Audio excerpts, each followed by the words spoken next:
Welcome to Day 6. This is Professor Vinod Kumar. తండ్రి దొరల తెలంగాణ, బిడ్డ సామాజిక తెలంగాణ. ఇందులో ఎవరు కరెక్ట్? ఎవరిని ఈ తెలంగాణ ప్రజలు స్వాగతించాలి? నిన్నగాక మొన్న 27వ తారీఖున లక్షలాది మంది సభలో కేసీఆర్ గారు నిప్పులు జరిగిండ్రు. రానున్నది బీఆర్ఎస్ ప్రభుత్వమే.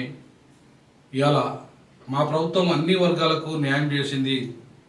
అప్పుడే అందరూ 10 ఏళ్ళు సంతోషంగా ఉన్నారు. ఇప్పుడు అన్ని వర్గాల ప్రజలు అనేక ఇబ్బందులు ఎదుర్కొంటున్న ఆత్మహత్యలకు బలి అవుతున్నారు. సో కాబట్టి ఆనాటి తెలంగాణ సుభిక్ష తెలంగాణ, జీడిపి పెరిగింది, అన్ని వర్గాలకు మేలు జరిగింది. కాబట్టి నా తెలంగాణే దొరల తెలంగాణే ఇవాళ కావాలి, తిరిగి రావాలి, తప్పకుండా వచ్చే మా తెలంగాణే, బీఆర్ఎస్ తెలంగాణే, అంటే దొరల తెలంగాణ అని చెప్పేసి ఆయన చాలా స్పష్టంగా చెప్తే ప్రజలు దాన్ని ఆమోదించారు. సో అంతమంది జనం, విపరీతమైన జనం, అంటే ఇసుక పోతే రాలనంత జనం, ఒక తెలంగాణ భాషలో చెప్పాలంటే. మరి వాళ్ళందరూ డబ్బులు ఇచ్చి తెప్పించుకున్నాడు. ఆ సమావేశానికి 500 కోట్ల రూపాయలు ఖర్చు అయిందని చెప్పేసి ఇవాళ ఒక చర్చ అయితే ప్రతిపక్షాలు చేస్తున్నాయి. అది ఆ సభ మందు సభ, ఆ సభ జనాన్ని డబ్బు పెట్టి తెచ్చిన సభ, ఆ సభ ప్రజా ఆమోదంతో, ప్రజల అభిమానంతో వచ్చిన సభ కాదు అని చెప్పేసి ఎవరైతే ఆరోపిస్తున్నారో, ఏదైనా ఆరోపణ చేసినప్పటికీ కూడా బట్ ఆ సభ మాత్రం నవ్వుతో నా భవిష్యత్తు అన్నట్టుగా పెద్ద ఎత్తున లక్షలాది మంది ప్రజలు తరలి వచ్చారు. ఇప్పటిదాకా నాకు తెలిసి అంతకంటే తెలంగాణ ఉద్యమ సమయంలోనూ అంత పెద్ద ఎత్తున జనం రాలేదనేది ప్రజల టాక్. సో తెలంగాణ ఉద్యమ సమయంలో తర్వాత కూడా ఆయన 10 ఏళ్ల పరిపాలన విసిగి చెంది కూడా ప్రజలు అంత బ్రహ్మరథం పట్టిండ్రంటే ఇవాళ మనకు అర్థం కావాల్సింది ఏంటంటే కేసీఆర్ గారి మీద అభిమానం అనేది పోలేదండి. ఇది ఎవరు ఒప్పుకోకపోయినా వాస్తవం అనే దాన్ని మనం చాలా స్పష్టంగా ఇవాళ మనకు ఆ సమావేశం, ఆ మీటింగ్తోనే అర్థమవుతుంది. కాబట్టి మరి రేవంత్ రెడ్డి గారు ఆరోపిస్తున్నట్టుగా రేవంత్ రెడ్డి గారు అక్కస్తోని, మా మీద అక్కస్తోనే, మా పార్టీ మీద అక్కస్తోనే మాట్లాడే తప్ప దానిలో కొత్తదనం ఏం లేదు. ఆయన ఇవాళ మాకు అంటే తెలంగాణ ప్రజల్ని ఆర్థిక విధ్వంసానికి గురి చేశాడే తప్ప తెలంగాణను ఎక్కడ కాపాడింది లేదని చెప్పేసి ఆయన చెప్తున్న పరిస్థితి మనకు కనబడుతుంది. సో ఇవాళ చాలా స్పష్టంగా ఆయన స్టేట్మెంట్ మనం చూద్దాం ఒకసారి.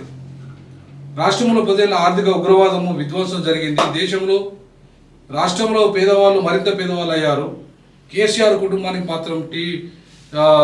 మాత్రం టీవీలు, పేపర్లు, ఫామ్ హౌజులు, వ్యాపారాలు, వేల కోట్ల ఆస్తులు వచ్చాయి. తప్పులు చేసి మళ్ళీ ఇప్పుడు వచ్చి అధికారం ఇవ్వాలని అడుగుతున్నారు. కొత్త ముసుగుతో కపట నాటక సూత్రధారి కేసీఆర్ బయలుదేరారు. ప్రజలు అప్రమత్తంగా ఉండండి. ఈ రైజింగ్ తెలంగాణను ఎవరు ఆపలేరు. ఒకవేళ ఆపడానికి ప్రయత్నం చేస్తే వారి కాళ్ళు కాలి మసైపోతారని చెప్పేసి ఒక ఘాటు విమర్శ చేశాడు రేవంత్ రెడ్డి గారు. మరి ఒకవైపు ఆ రకంగా రేవంత్ రెడ్డి గారి విమర్శ కేసీఆర్ గారి మీద ఉంటే, మరొకవైపు కవిత గారు ఏమంటున్నారంటే అసలు ఇప్పటిదాకా వచ్చేది భౌగోళిక తెలంగాణ, ఇది ఒక రకంగా చెప్పాలంటే దొరల తెలంగాణే, ఇది కేవలము సంపన్నుల తెలంగాణ, లేదంటే ఆధిపత్య వర్గాల తెలంగాణ, పేదల తెలంగాణ రాలేదు, బడుగు బలహీన వర్గాల తెలంగాణ రాలేదు అని చెప్పి ఆమె మేడే సందర్భంగా కార్మికులను ఉద్దేశించి మాట్లాడింది. మరి ఎవరు వాస్తవం? మేడం గారు వాస్తవమా, సార్ గారు వాస్తవమా? ఎవరు వాస్తవం? కేసీఆర్ గారిది వాస్తవమా? కేసీఆర్ గారి స్టేట్మెంట్ వాస్తవమా? మేడం కవిత గారి స్టేట్మెంట్ వాస్తవమా? నిజంగా నేనైతే కవిత గారి స్టేట్మెంటే వాస్తవం అని భావిస్తున్నాను. ఎందుకంటే కవిత గారు ఏదైతే చాలా 10 ఏళ్ల తర్వాత ఆమె ఒప్పుకొని తీరింది. సో ఆయన మీద తిరుగుబాటు చేసిందా, లేకపోతే ఆ మీటింగ్లో ఆమె మాట్లాడలేకుండా, లేదంటే ఆ మీటింగ్ ఆమెకు ప్రాధాన్యత లేకుండా చేసిండు. అంతేకాకుండా ఆమె ఎక్కడ కూడా ముందుకు రానివ్వలేదు. కొడుకును మాత్రమే పెడుతున్నాడు. రేపు కొడుకుకి మళ్ళీ అధికారాన్ని అప్పచెప్తాడు, నాకు మాత్రం గుండుసున చేస్తాడని చెప్పేసి మరి ఆమె తిరుగుబాటు చేసింది అర్థం కాలేదు. కానీ స్పష్టంగా మాత్రం వాస్తవాన్ని ఒప్పుకున్నారు. ఏమని? ఇవాళ బడుగు బలహీన వర్గాల తెలంగాణ రాలేదు, సామాజిక తెలంగాణ రాలేదు. పేదలకు న్యాయం జరగలేదు. ధనవంతులు మరింత ధనవంతులు అయ్యిండ్రు. డబ్బున్నోళ్ళు మరింత డబ్బులు పెంచుకున్నారు. ఫామ్ హౌజులు వచ్చినాయి వాళ్ళకు, వేల కోట్ల ఆస్తులు వచ్చినాయి వాళ్ళకి ఇవాళ అనేక రకాల సంపద పెరిగింది. ఇవాళ ఈ దేశంలో అత్యంత సంపన్నమైన పార్టీగా, ప్రాంతీయ పార్టీగా బీఆర్ఎస్ ఎదగడానికి కారణమైంది అంటే ఇవాళ ఎంత దోపిడీ జరిగితే ఆ రకంగా 10 ఏళ్లలోనే అధికారం వచ్చిన 10 ఏళ్లలోనే కొన్ని వందల కోట్ల పార్టీ నిధులను ఉండడమే కాకుండా ఇవాళ లక్షల కోట్ల దాకా ఆ పార్టీ నాయకులు ఎదిగిందనే దానికి మనకు వాళ్ళు ప్రస్తుతం దొరుకుతున్న లెక్కలే ఆధారం. సో కాబట్టి ఇవాళ దొరలు మరింత దొరలుగాను, సంపన్నులు మరింత సంపన్నులుగాను, డబ్బున్న వాళ్ళు మరింత డబ్బున్న వాళ్ళు గాను, పేదలు మరింత పేదలుగాను, ఇవాళ నిరుద్యోగులు వాళ్ళ నిరుద్యోగ బతుకులు మారలేదు, దళితుల బతుకులు మారలేదు, బీసీల బతుకులు మారలేదు, అలాగే మైనార్టీల బతుకులు మారలేదు, క్రైస్తవుల బతుకులు మారలేదు, ముస్లింల బతుకులు మారలేదు, ఇంకా ఇతర వర్గాల బతుకులు మారలేదు. దొరల బతుకులు మాత్రం మారినాయి. దొరలు మాత్రం ఇవాళ విపరీతమైన వేల కోట్ల అధిపతులు అయినరు. ఇవాళ వాళ్ళకి ఫామ్ హౌజులు, టీవీలు, పేపర్లు, అధికారం, అన్ని రకాల హంగులు ఏర్పడ్డాయి. అది మాత్రం జరిగిందని చెప్పి నేను అంటున్నమాట కాదు, అది రేవంత్ రెడ్డి గారు ప్రస్తుతం ముఖ్యమంత్రి అంటున్నమాట. సో అది వాస్తవమా కాదా ప్రజలు తేల్చాల్సింది. ప్రజలు కామెంట్ రూపంలో తెలియజేయండి దయచేసి.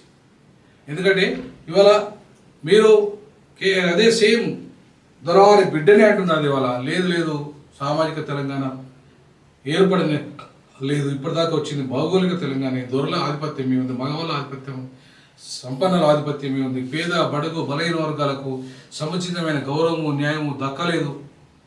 కాబట్టి నన్ను మీరు ఆదరిస్తే నేను ఖచ్చితంగా సామాజిక తెలంగాణ కోసం పాటుపడతా అని చెప్పేసే పరిస్థితి ఆమె నిన్న మేడే సదస్సులో మీటింగ్లో ఆమె మాట్లాడినట్టుగా మనకు చూసాం. కాబట్టి నేనైతే కవిత గారిని సపోర్ట్ చేస్తా. ఇప్పటివరకు కూడా దొరల తెలంగాణ ఉన్నది, సామాజిక తెలంగాణ ఏర్పడలేదు. కాబట్టి సామాజిక తెలంగాణ రావాలి, బడుగు బలైన వర్గాలకు న్యాయం జరగాలి. ఆ దిశగా ఇవాళ బీసీలకు కానీ, ఎస్సీలకు కానీ, ఎస్టీలకు కానీ ఎవరైతే 85% ఇప్పుడు ఇవాళ తెలంగాణలో ఉన్నారో, మెజారిటీ ప్రజలుగా ఉన్నారో, బాధితులుగా ఉన్నారో, పీడితులుగా ఉన్నారో, అధికారానికి దూరంగా ఉన్నారో, సంపదకు, పరిశ్రమలకు, అలాగే ప్రైవేట్ రంగంలో వాటాకు, ప్రభుత్వ రంగంలో కూడా వాటాకి దూరంగా ఉన్నారు. వాళ్ళ ఎమ్మెల్యేలుగా, ఎంపీలుగా, మంత్రులుగా, ముఖ్యమంత్రులుగా ఏ వర్గాలైతే తెలంగాణలో ఆధిపత్యం చేస్తున్నాయో ఆ వర్గాలంతా కూడా మైనార్టీ వర్గాలు, ఆ వర్గాలంతా దొరలు పటీళ్ళు, ఆ వర్గాలంతా కూడా మగవాళ్ళు. ఆ వర్గాలు ఇవాళ మహిళలు కాదు, ఆ వర్గాలు బడుగు బలహీన వర్గాలు కాదు, ఆ వర్గాలు దళితులు కాదు, ఆదివాసీలు కాదు, మహిళలు అంతకన్నా కాదు. ఇవాళ కంప్లీట్గా పురుషాధిక్యత సమాజం ఉంది. అది బాబాసాహెబ్ అంబేద్కర్ చిన్న రాష్ట్రాల ఏర్పాటు, చిన్న కులాలకు తోడ్పాటు, సామాజిక న్యాయానికి వెన్నుపోటు అని చెప్పి ఏదైతే బాబాసాహెబ్ అంబేద్కర్ కోరుకున్నాడో అట్లాంటి కోరుకున్న తెలంగాణ రాలేదు. కాబట్టి అది దొరల తెలంగాణకు, భౌగోళిక తెలంగాణకు, సంపన్నుల తెలంగాణకు ప్రాతినిధ్యం వహించింది ఇప్పటిదాకా అని చెప్పేసి కవిత గారు ఏదైతే చెబుతున్నారో అది వాస్తవం. కవిత గారిని ఈ సందర్భంగా సపోర్ట్ చేద్దాం. అయితే కవిత గారిని మరి దొరసాని కూడా ఏం తక్కువ తెలియదు. ఆమె మధ్యలో పూలే దంపతులకు భారతరత్న ఇవ్వాలని చెప్పడం కానీ, లేదంటే అసెంబ్లీలో అంబేద్కర్ బొమ్మ పెట్టాలని కావడం ఉద్యమం కానీ, పూలే బొమ్మ పెట్టాలని ఉద్యమం కానీ, ఇవాళ ఆమె ఖచ్చితంగా కొంత అప్పుడప్పుడు అయినా సరే సామాజిక అంశాలని ఆమె భుజానెత్తుకొని ముందుకు తీసుకెళ్తుంది.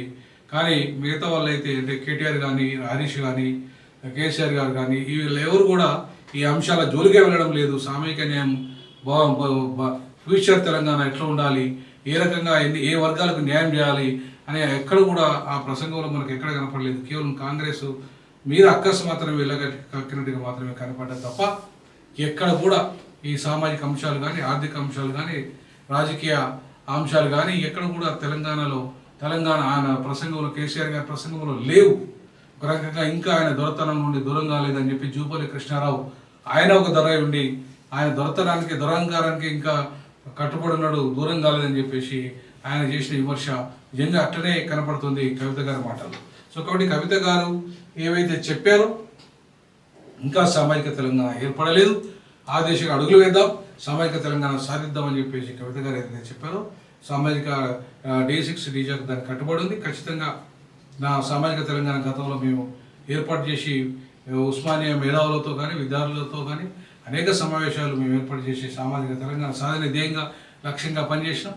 సో ఇప్పటికైనా కూడా ఖచ్చితంగా ఆ దిశగా అడుగులు వేద్దాం. తప్పకుండా కవిత గారు ముందుకొచ్చి ఇంకా సామాజిక తెలంగాణ ఉద్యమాన్ని భుజానెత్తుకొని బీసీ ముఖ్యమంత్రి లేదా దళిత ముఖ్యమంత్రి లేదా ఆదివాసీ ముఖ్యమంత్రి అని నిజంగానే చూస్తానంటే ఆమె మనంటే ఇంకా వస్తా అంటే మాత్రం ఆమె సపోర్ట్ కూడా తీసుకుందాం. కాకపోతే ఆమె దొరసానే కాబట్టి ఆమె దొరసాన్ని కూడా పూర్తిగా నమ్మే పరిస్థితి ఉంటుందా అనేది కూడా ఒక ప్రశ్నార్థకమే. దాన్ని కూడా మీరు కామెంట్ రూపంలో తెలియజేయండి. అంటే ఏది ఏమైనప్పటికీ కూడా సామాజిక తెలంగాణ రాలేదు అన్న కవిత గారి యొక్క ఏదైతే స్టేట్మెంట్ ఉందో ఆ స్టేట్మెంట్ను పూర్తిగా సమర్థిద్దాం. ఆ దిశగా ఉద్యమం చేద్దాం. ఆ దిశగా సామాజిక తెలంగాణ సాధనలో మనవంతు పోరాటం చేద్దామని చెప్పేసి నేను T6 నుండి టీజాక్ నుండి పిలిపిస్తున్నాను. జై భీమ్, జై పూలే, జై పెరియార్.